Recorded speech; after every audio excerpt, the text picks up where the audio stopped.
O grande conflito. Capítulo 40. O livramento dos justos. Quando a proteção das leis humanas for retirada dos que honram a lei de Deus, haverá nos diferentes países um movimento simultâneo com o fim de destruí-los. Aproximando-se o tempo indicado no decreto, o povo conspirará para desarraigar a odiada seita. Resolver-se-á dar em uma noite um golpe decisivo que faça silenciar por completo a voz do dissentimento e reprovação. O povo de Deus, alguns nas celas das prisões, outros escondidos nos retiros solitários das florestas e montanhas, pleiteia ainda a proteção divina, enquanto por toda parte grupos de homens armados, instigados pelas hostes de anjos maus, se estão preparando para a obra de morte. É então, na hora de maior aperto, que o Deus de Israel intervirá para o livramento de seus escolhidos. Diz o Senhor: um cântico haverá entre vós, como na noite em que se celebra uma festa, e alegria de coração, como daquele que sai tocando pífano para vir ao monte do Senhor, à rocha de Israel. E o Senhor fará ouvir a glória da sua voz, e fará ver o abaixamento do seu braço com indignação de ira, e a labareda do seu fogo consumidor, e raios, e dilúvio, e pedras de saraiva. Isaías capítulo 30, versos 29 e 30. Com brados de triunfo, zombaria e imprecação, multidões de homens maus estão prestes a cair sobre a presa, quando eis um denso negror, mais intenso do que as trevas da noite, cai sobre a terra. Então o arco-íris, resplandecendo com a glória do trono de Deus, atravessa os céus e parece cercar cada um dos grupos em oração. As multidões iradas subitamente se detêm. Silenciam seus gritos de mofa. É esquecido o objeto de sua ira sanguinária. Com terríveis pressentimentos, contemplam o símbolo da aliança de Deus, anelando pôr-se ao amparo de seu fulgor insuperável. É ouvida pelo povo de Deus uma voz clara e melodiosa dizendo: olhai para cima, e levantando os olhos para o céu, contemplam o arco da promessa. As nuvens negras, ameaçadoras, que cobriam o firmamento, se fendem, e como Estevão, olham fixamente para o céu e veem a glória de Deus e o Filho do Homem sentado sobre o seu trono. Divisam em sua forma divina os sinais de sua humilhação, e de seus lábios ouvem o pedido apresentado ante seu Pai e os santos anjos. Aqueles que me deste, quero que, onde eu estiver, também eles estejam comigo. João 17, 24. Novamente se ouve uma voz melodiosa e triunfante dizendo: eles vêm, santos, inocentes e incontaminados. Guardaram a palavra da minha paciência, andarão entre os anjos, e os pálidos, trêmulos lábios dos que mantiveram firme a fé proferem um brado de vitória. É à meia-noite que Deus manifesta o seu poder para o livramento de seu povo. O sol aparece resplandecendo em sua força. Sinais e maravilhas se seguem em rápida sucessão. Os ímpios contemplam a cena com terror e espanto, enquanto os justos veem com solene alegria os sinais de seu livramento. Tudo na natureza parece desviado de seu curso. As correntes de água deixam de fluir. Nuvens negras e pesadas sobem e chocam-se umas nas outras.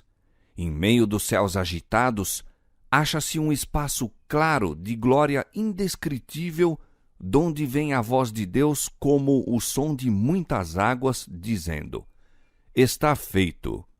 Apocalipse 16, 17. Essa voz abala os céus e a terra. Há um grande terremoto como nunca tinha havido desde que há homem sobre a terra. Tal foi este tão grande terremoto. Apocalipse 16:18. O firmamento parece abrir-se e fechar-se.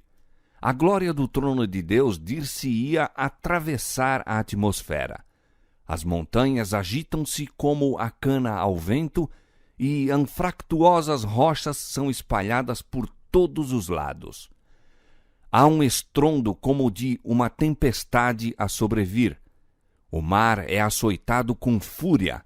Ouve-se o sibilar do furacão, semelhante à voz de demônios na missão de destruir. A terra inteira se levanta, dilatando-se como as ondas do mar. Sua superfície está a quebrar-se. Seu próprio fundamento parece ceder. Cadeias de montanhas estão a sossobrar. Desaparecem ilhas habitadas.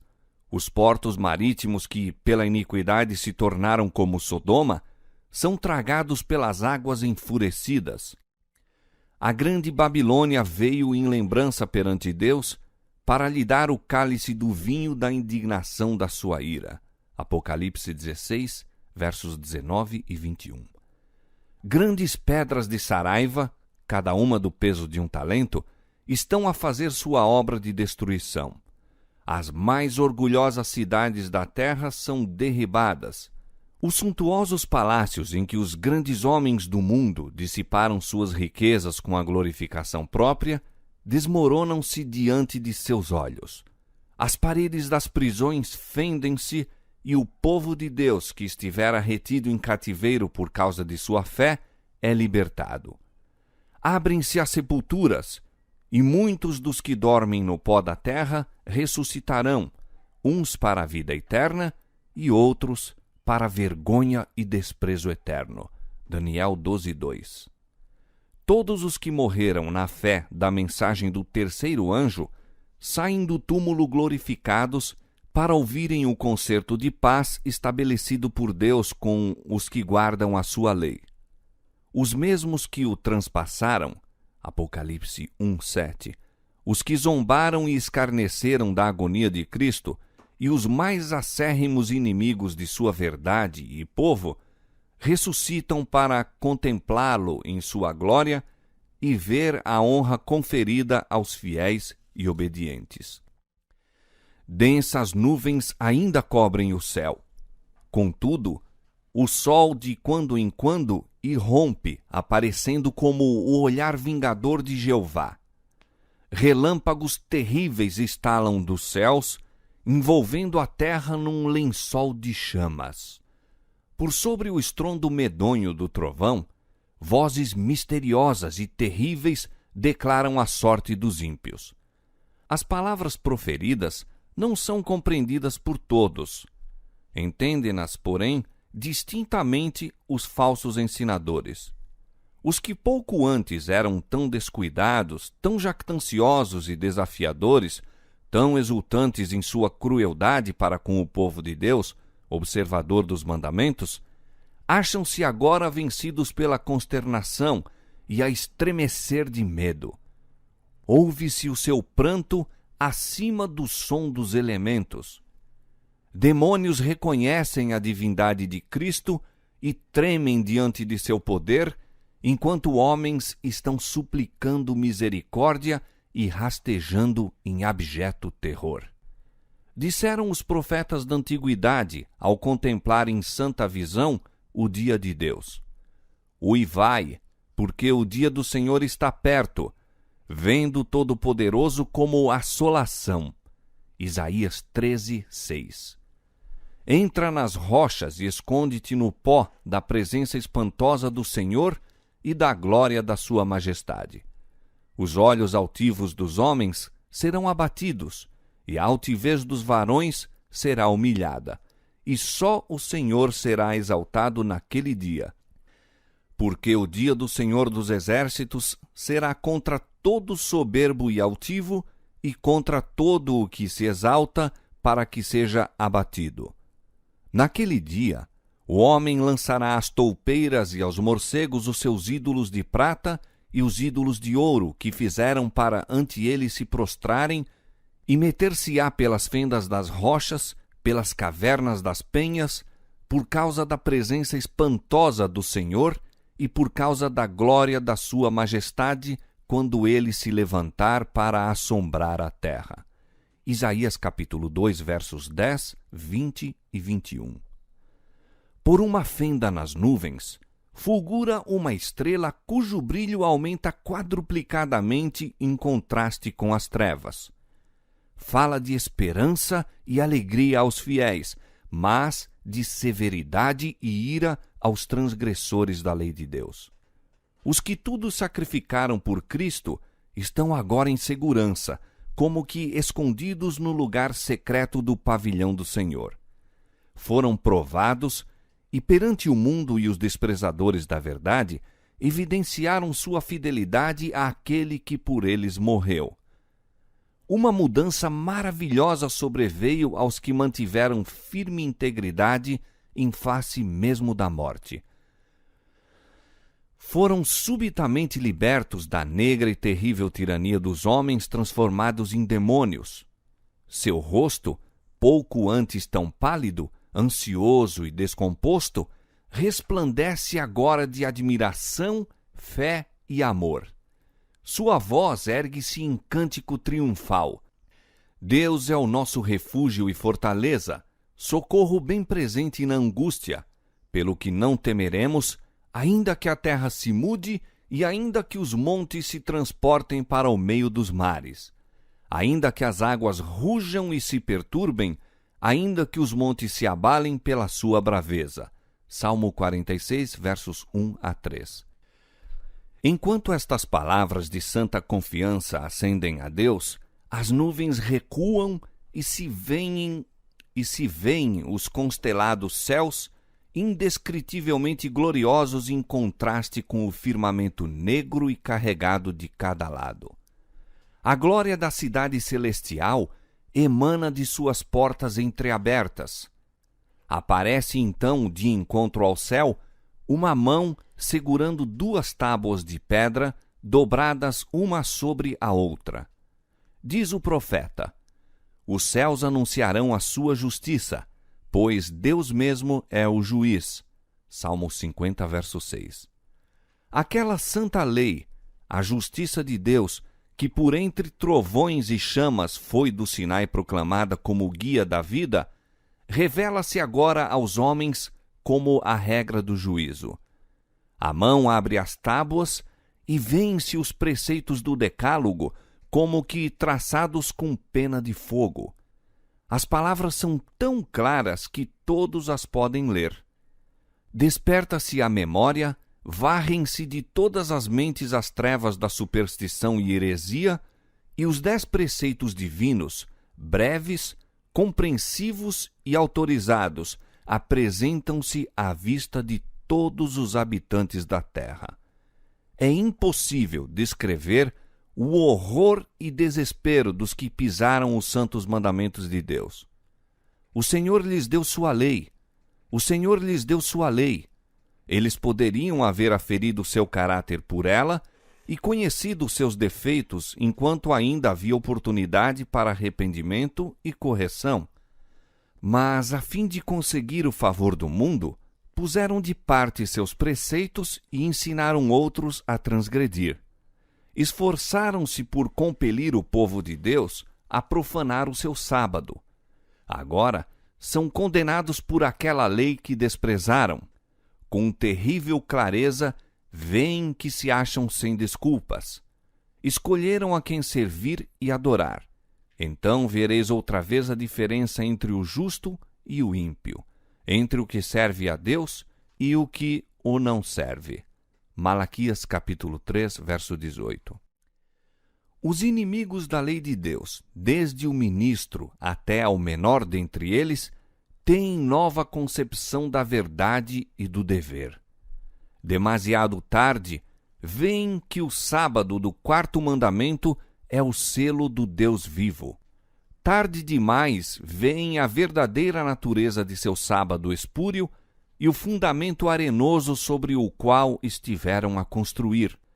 Acham que estiveram a combater contra Deus. Ensinadores religiosos conduziram almas à perdição, ao mesmo tempo que professavam guiá-las às portas do paraíso.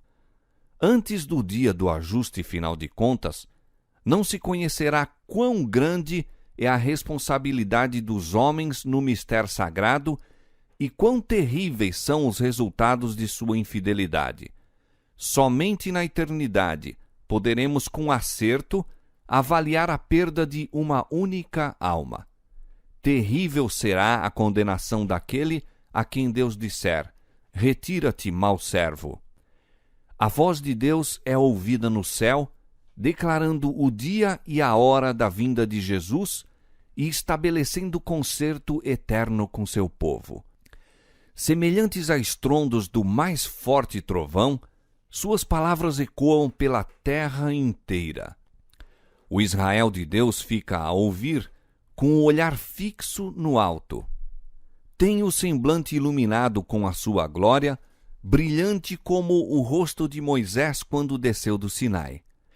Os ímpios não podem olhar para eles, e quando se pronuncia a bênção sobre os que honram a Deus, santificando o seu sábado, há uma grande aclamação de vitória.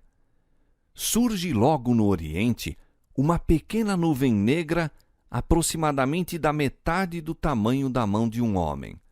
É a nuvem que rodeia o Salvador e que, à distância, parece estar envolta em trevas. O povo de Deus sabe ser esse o sinal do Filho do Homem. Em solene silêncio, fitam-na enquanto se aproxima da terra, mais e mais brilhante e gloriosa, até se tornar grande nuvem branca, mostrando na base uma glória semelhante ao fogo consumidor e encimada pelo arco-íris do concerto. Jesus, na nuvem, avança como poderoso vencedor. Agora, não como homem de dores para sorver o amargo cálice da ignomínia e miséria, vem ele vitorioso no céu e na terra para julgar os vivos e os mortos. Fiel e verdadeiro, ele julga e peleja em justiça. E seguiram-no os exércitos do céu. Apocalipse capítulo 19, versos 11 e 14. Com antífonas de melodia celestial, os santos anjos, em vasta e inumerável multidão, acompanham-no em seu avanço. O firmamento parece repleto de formas radiantes, milhares de milhares, milhões de milhões. Nenhuma pena humana pode descrever esta cena, mente alguma mortal é apta para conceber seu esplendor. A sua glória cobriu os céus, e a terra encheu-se do seu louvor, e o seu resplendor era como a luz. Abacuque capítulo 3, versos 3 e 4. Aproximando-se ainda mais a nuvem viva, todos os olhos contemplam o príncipe da vida. Nenhuma coroa de espinhos agora desfigura a sagrada cabeça, mas um diadema de glória repousa sobre a santa fronte. O semblante divino irradia o fulgor deslumbrante do sol meridiano, e no vestido e na sua coxa tem escrito este nome: Rei dos Reis e Senhor dos Senhores. Apocalipse 19, 16. A sua presença se tem tornado macilentos todos os rostos. Sobre os que rejeitaram a misericórdia de Deus, cai o terror do desespero eterno. Derrete-se o coração e tremem os joelhos, e os rostos de todos eles empalidecem. Jeremias 30, verso 6. Jeremias capítulo 30, verso 6. Naum capítulo 2, verso 10.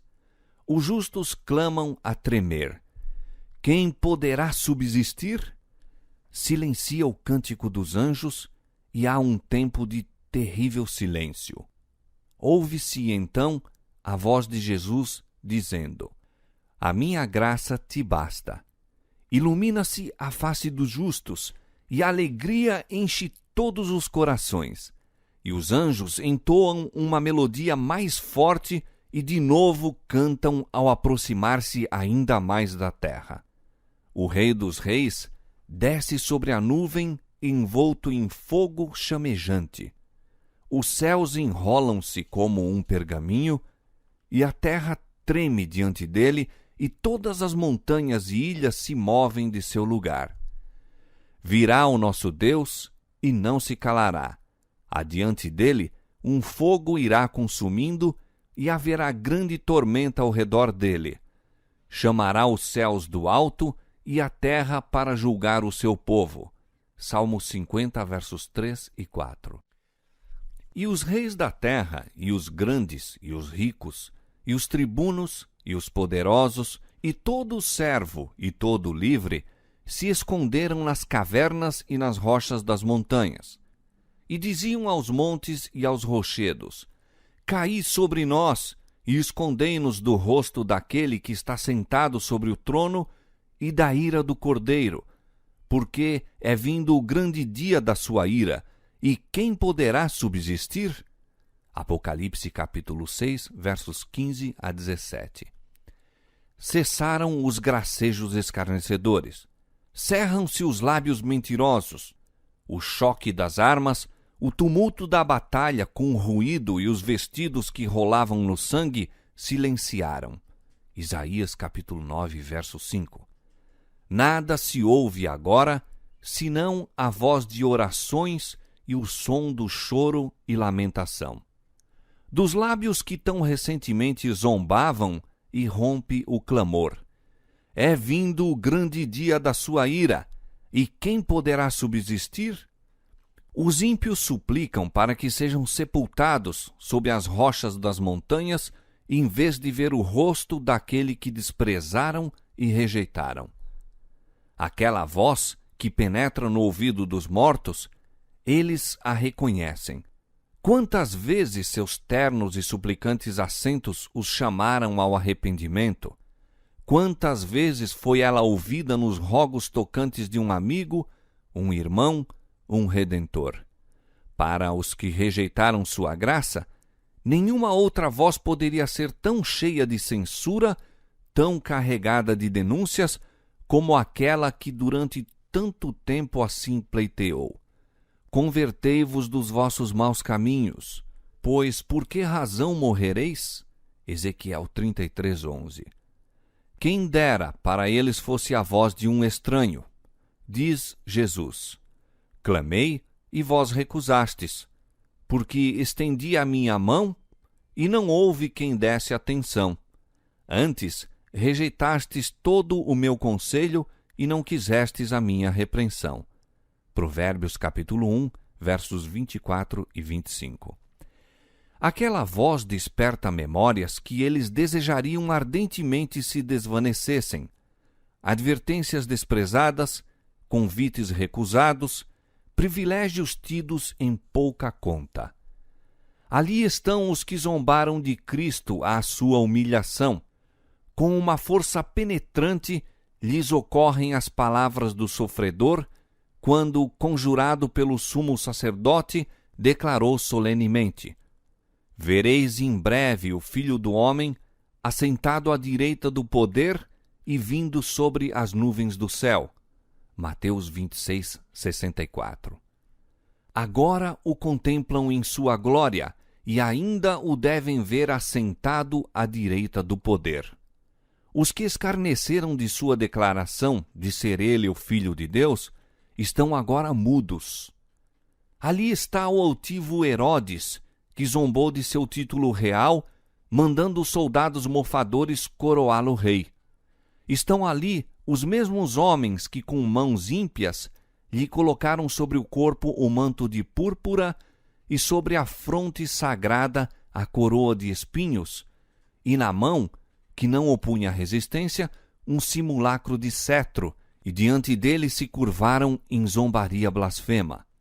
Os homens que bateram e cuspiram no príncipe da vida, agora se desviam de seu penetrante olhar, procurando fugir da subjugante glória de sua presença. Aqueles que introduziram os cravos através de suas mãos e pés, o soldado que lhe feriu o lado, contemplam esses sinais com terror e remorso. Com terrível precisão, sacerdotes e príncipes recordam-se dos acontecimentos do Calvário.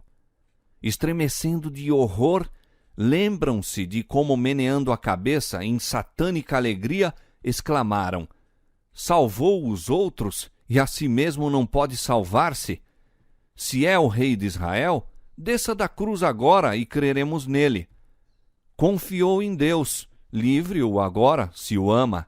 Mateus 27, 42 e 43.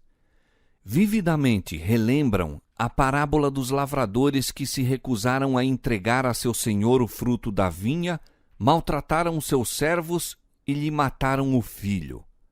Lembram-se também da sentença que eles próprios pronunciaram: o senhor da vinha dará afrontosa morte aos maus. No pecado e castigo daqueles homens infiéis, veem os sacerdotes e anciãos seu próprio procedimento e sua própria justa condenação. E agora ergue-se um clamor de agonia mortal, mais alto do que o grito "Crucifica-o! Crucifica-o!", que repercutiu pelas ruas de Jerusalém. Reboa o pranto terrível, desesperado. Ele é o Filho de Deus. Ele é o verdadeiro Messias. Procuram fugir da presença do Rei dos Reis. Nas profundas cavernas da terra, fendida pela luta dos elementos, tentam debalde esconder-se. Na vida de todos os que rejeitam a verdade, há momentos em que a consciência desperta e que a memória apresenta a recordação torturante de uma vida de hipocrisia e a alma é acossada de vãos pesares. Mas que é isto ao ser comparado com o remorso daquele dia em que o temor vem como assolação, em que a perdição vem como tormenta? Provérbios 1:27. Os que desejariam destruir a Cristo e seu povo fiel testemunham agora a glória que sobre eles repousa. No meio de seu terror, ouvem a voz dos santos em alegres acordes, exclamando: eis que este é o nosso Deus, a quem aguardávamos, e ele nos salvará. Isaías 25:9. Por entre as vacilações da terra, o clarão do relâmpago e o ribombo do trovão, a voz do Filho de Deus chama os santos que dormem. Ele olha para a sepultura dos justos e, levantando as mãos para o céu, brada: despertai, despertai, despertai vós que dormis no pó, e surgi. Por todo o comprimento e largura da terra, os mortos ouvirão aquela voz, e os que ouvirem viverão. E a terra inteira ressoará com o passar do exército extraordinariamente grande de toda nação, tribo, língua e povo. Do cárcere da morte vêm eles, revestido de glória imortal, clamando: onde está, ó morte, o teu aguilhão? Onde está, ó inferno, a tua vitória? 1 Coríntios 15:55. E os vivos justos e os santos ressuscitados unem as vozes em prolongada e jubilosa aclamação de vitória. Todos saem do túmulo com a mesma estatura que tinham quando ali entraram. Adão, que está em pé entre a multidão dos ressuscitados, é de grande altura e formas majestosas, de estatura pouco menor que o Filho de Deus. Apresenta assinalado contraste com o povo das gerações posteriores. Sob este único ponto de vista se revela a grande degeneração da raça. Todos, porém, surgem com a louçania e vigor de eterna mocidade. No princípio, o homem foi criado à semelhança de Deus, não somente no caráter, mas na forma e aspecto. O pecado desfigurou e quase obliterou a imagem divina, mas Cristo veio para restaurar aquilo que se havia perdido.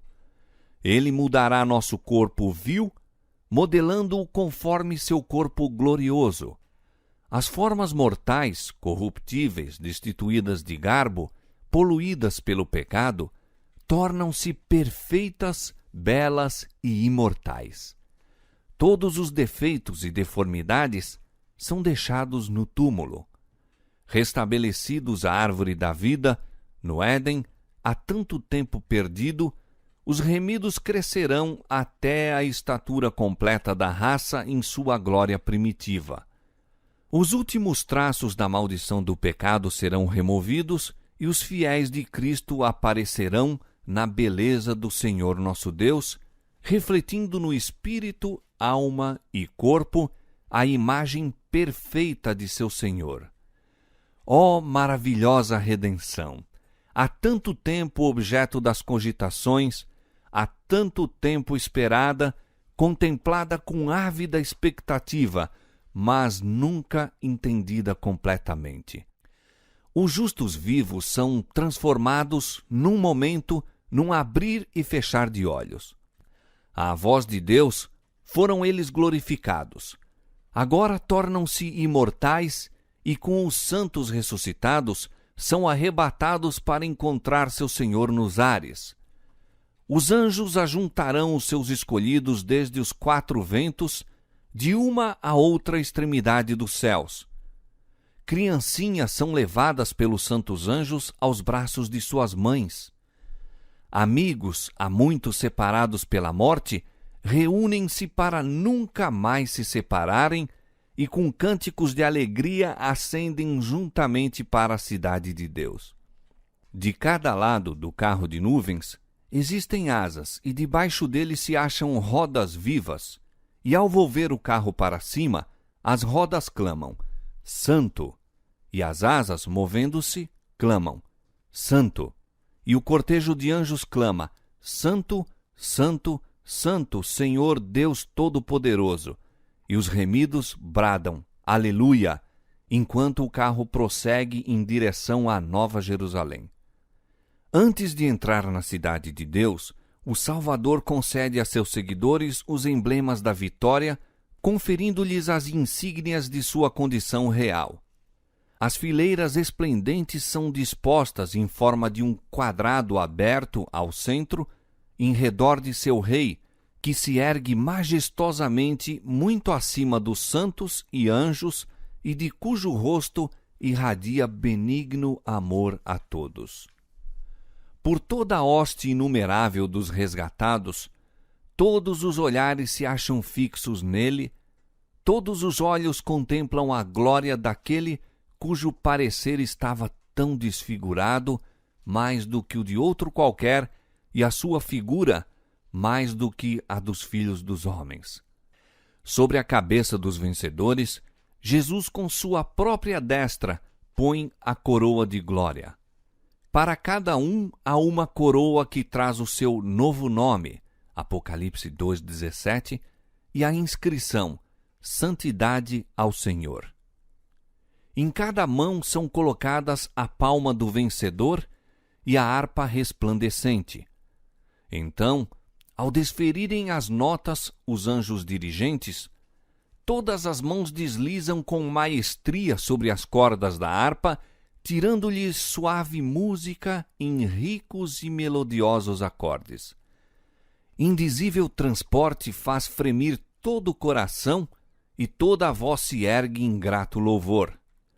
Àquele que nos ama e em seu sangue nos lavou dos nossos pecados e nos fez reis e sacerdotes para Deus e seu Pai. A ele glória e poder para todo o sempre. Apocalipse capítulo 1, versos 5 e 6. Diante da multidão de resgatados está a santa cidade. Jesus abre amplamente as portas de pérolas e as nações que observaram a verdade entram. Ali contemplam o paraíso de Deus, o lar de Adão em sua inocência. Então aquela voz, mais harmoniosa do que qualquer música que tenha soado já aos ouvidos mortais, é ouvida a dizer: Vosso conflito está terminado. Vinde, benditos de meu Pai, possuí por herança o reino que vos está preparado desde a fundação do mundo.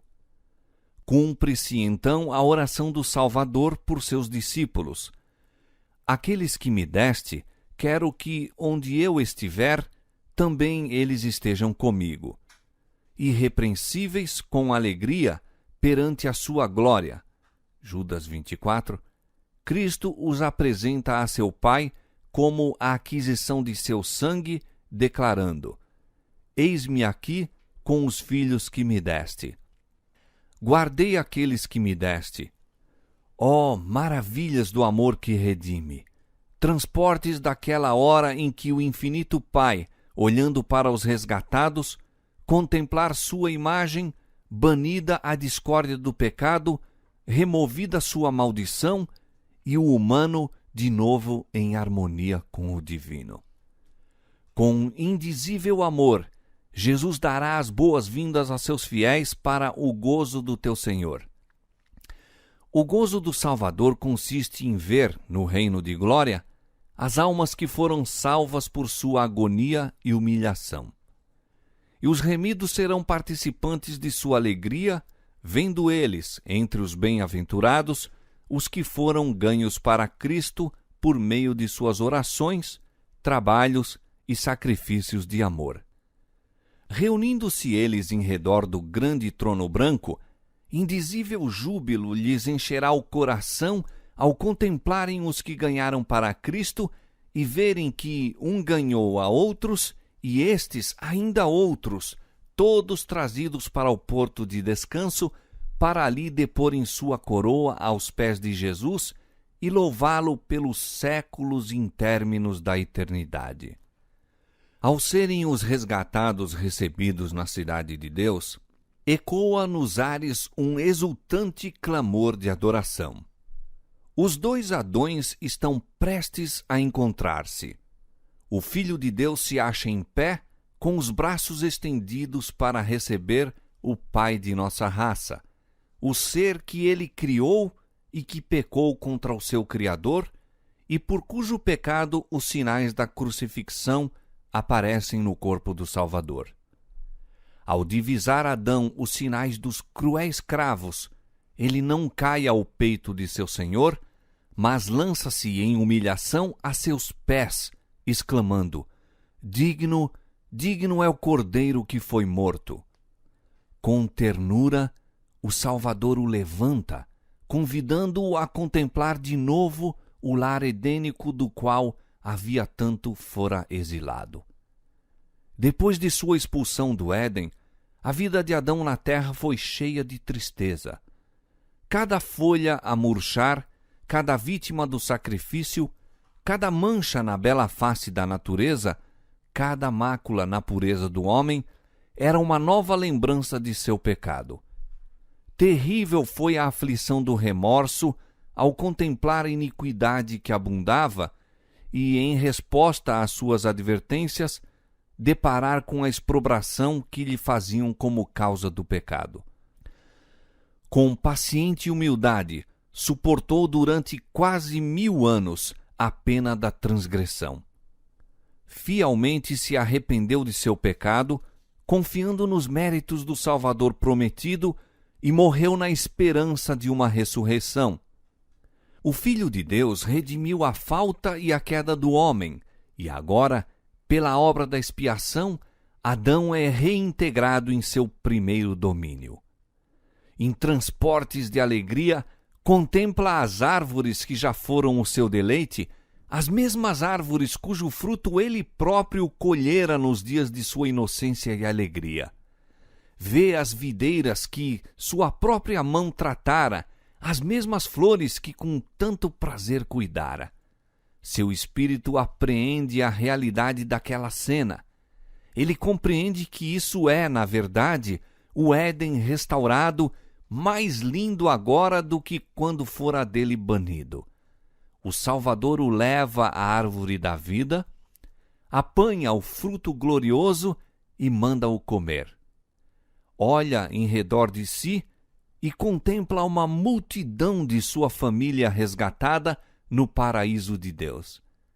Lança então sua brilhante coroa aos pés de Jesus e, caindo a seu peito, abraça o Redentor.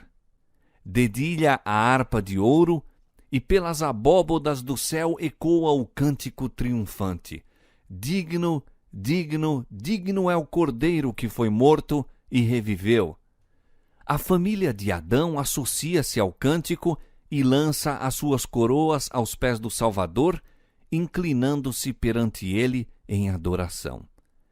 Esta reunião é testemunhada pelos anjos que choraram quando da queda de Adão e rejubilaram ao ascender Jesus ao céu depois de ressurgido, tendo aberto a sepultura a todos os que crescem em seu nome. Contemplam agora a obra da redenção completa e unem as vozes no cântico de louvor. No mar cristalino diante do trono, naquele mar como que de vidro misturado com fogo, tão resplendente é ele pela glória de Deus, está reunida a grande multidão dos que saíram vitoriosos da besta e da sua imagem e do seu sinal e do número do seu nome. Apocalipse 15:2. Com o Cordeiro sobre o monte Sião, tendo harpas de Deus, estão os 144.000 que foram remidos dentre os homens. E ouve-se, como o som de muitas águas e de grande trovão, uma voz de harpistas que tocavam com as suas harpas. E cantam um cântico novo diante do trono, cântico que ninguém podia aprender senão os 144.000. É o hino de Moisés e do Cordeiro, hino de livramento. Ninguém, a não ser os 144.000, pode aprender aquele canto, pois é o de sua experiência, e nunca ninguém teve experiência semelhante. Estes são os que seguem o Cordeiro para onde quer que vai. Estes, tendo sido trasladados da terra dentre os vivos, são tidos como as primícias para Deus e para o Cordeiro. Apocalipse capítulos 14, versos 1 a 5, capítulo 15, verso 3. Estes são os que vieram de grande tribulação. Apocalipse 7, 14. Passaram pelo tempo de angústia tal como nunca houve desde que houve nação. Suportaram a aflição do tempo da angústia de Jacó. Permaneceram sem intercessor durante o derramamento final dos juízos de Deus. Mas foram livres, pois lavaram os seus vestidos e os branquearam no sangue do Cordeiro. Na sua boca não se achou engano, porque são irrepreensíveis diante de Deus. Por isso estão diante do trono de Deus e o servem de dia e de noite no seu templo. E aquele que está assentado sobre o trono os cobrirá com a sua sombra. Apocalipse 7,15. Viram a terra devastada pela fome e pestilência, o sol com poder para abrasar os homens com grandes calores, e eles próprios suportaram o sofrimento, a fome e a sede. Mas nunca mais terão fome, nunca mais terão sede, nem sol nem calma alguma cairá sobre eles, porque o Cordeiro que está no meio do trono os apacentará, e lhes servirá de guia para as fontes das águas da vida, e Deus limpará de seus olhos toda lágrima. Apocalipse capítulo 7, versos 16 e 17. Em todos os tempos, os escolhidos do Salvador foram educados e disciplinados na escola da provação. Seguiram na terra por veredas estreitas, foram purificados na fornalha da aflição. Por amor de Jesus, suportaram a oposição, o ódio, a calúnia. Acompanharam-no através de dolorosos conflitos, suportaram a negação própria e experimentaram amargas decepções.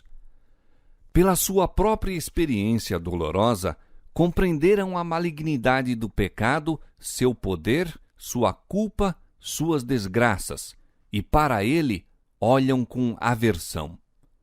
Uma intuição do sacrifício infinito feito para reabilitá-los humilha-os à sua própria vista, enchendo-lhes o coração de gratidão e louvor que os que nunca decaíram não poderão apreciar. Muito amam, porque muito foram perdoados. havendo participado dos sofrimentos de Cristo, estão aptos para serem coparticipantes de sua glória. Os herdeiros de Deus vieram das águas furtadas, das choças, dos calabouços, dos cadafalsos, das montanhas, dos desertos, das covas da terra, das cavernas do mar. Na terra eram desamparados, aflitos e maltratados. Milhões desceram ao túmulo carregados de infâmia, porque firmemente se recusavam a render-se às enganosas pretensões de Satanás. Pelos tribunais humanos foram julgados como os mais vis dos criminosos. Mas agora Deus mesmo é o juiz. Salmo 50, verso 6. Revogam-se agora as decisões da terra. Tirará o opróbrio do seu povo. Isaías 25, verso 8. Chamar-lhes-ão povo santo, remidos do Senhor. Ele determinou que se lhes dê ornamento por cinza, óleo de gozo por tristeza, vestido de louvor por espírito angustiado. Isaías capítulo 62, verso 12, capítulo 61, verso 3. Não mais são fracos, aflitos, dispersos e opressos. Doravante devem estar sempre com o Senhor. Acham-se diante do trono com vestes mais ricas do que já usaram os mais honrados da terra. Estão coroados com diademas mais gloriosos do que os que já foram colocados na fronte dos monarcas terrestres. Os dias de dores e prantos acabaram-se para sempre. O Rei da Glória enxugou as lágrimas de todos os rostos. Removeu-se toda a causa de pesar. Por entre o agitar dos ramos de palmeiras, derramam um cântico de louvor claro, suave e melodioso. Todas as vozes aprendem a harmonia até que reboa pelas abóbadas do céu a antífona. Salvação ao nosso Deus, que está sentado no trono, e ao Cordeiro. E todos os habitantes do céu assim respondem. Amém. Louvor e glória e sabedoria e ação de graças e honra e poder e força ao nosso Deus para todo o sempre. Apocalipse capítulo 7, versos 10 e 12. Nesta vida, podemos apenas começar a compreender o maravilhoso tema da redenção. Com nossa compreensão finita, podemos considerar muito encarecidamente a ignomínia e a glória, a vida e a morte, a justiça e a misericórdia que se encontraram na cruz. Todavia, com o máximo esforço de nossa faculdade mental, deixamos de aprender seu completo significado. O comprimento e a largura, a profundidade e a altura do amor que redime não são, senão palidamente compreendidos. O plano da redenção não será amplamente penetrado, mesmo quando os resgatados virem assim como eles são vistos e conhecerem como são conhecidos. Antes, através das eras eternas, novas verdades desdobrar-se-ão de contínuo à mente cheia de admiração e deleite. Posto que os pesares, dores e tentações da terra estejam terminados e removidas suas causas, sempre terá o povo de Deus um conhecimento distinto, inteligente do que custou a sua salvação. A cruz de Cristo será a ciência e cântico dos remidos por toda a eternidade. Em Cristo glorificado, eles contemplarão Cristo crucificado. Jamais se olvidará que aquele cujo poder criou e manteve os inumeráveis mundos através dos vastos domínios do espaço, o amado de Deus, a majestade do céu, aquele a quem querubins e resplendentes serafins se deleitavam em adorar, humilhou-se para levantar o homem caído, que ele arrostou a culpa e a ignomínia do pecado e a ocultação da face de seu Pai, até que as misérias de um mundo perdido lhe quebrantaram o coração e aniquilaram a vida na cruz do Calvário. O fato de o Criador de todos os mundos, o árbitro de todos os destinos, deixar sua glória e humilhar-se por amor do homem, despertará eternamente a admiração e adoração do universo. Ao olharem as nações dos salvos para o seu Redentor e contemplarem a glória eterna do Pai resplandecendo em seu semblante, ao verem o seu trono que é de eternidade em eternidade, e saberem que seu reino não terá fim, irrompem num hino arrebatador. Digno, digno é o Cordeiro que foi morto e nos remiu para Deus com seu muito precioso sangue. O mistério da cruz explica todos os outros mistérios. À luz que emana do Calvário, os atributos de Deus que nos encheram de temor e pavor aparecem belos e atraentes. Misericórdia, ternura e amor paternal são vistos a confundir-se com santidade, justiça e poder. Enquanto contemplamos a majestade de seu trono alto e sublime, vemos seu caráter em suas manifestações de misericórdia e compreendemos como nunca dantes a significação daquele título enternecedor, Pai Nosso. Enquanto contemplamos a majestade de seu trono alto e sublime, vemos seu caráter em suas manifestações de misericórdia e compreendemos como nunca dantes a significação daquele título enternecedor, Pai Nosso. Ver-se-á que aquele que é infinito em sabedoria não poderia idear plano algum para nos redimir, a não ser o sacrifício de seu Filho. A compensação desse sacrifício é a alegria de povoar a terra com seres resgatados, santos, felizes e imortais. O resultado do conflito do Salvador com os poderes das trevas é a alegria para os remidos, redundando para a glória de Deus por toda a eternidade. E tal é o valor de cada alma que o Pai está satisfeito com o preço pago, e o próprio Cristo, contemplando os frutos de seu grande sacrifício, exulta também.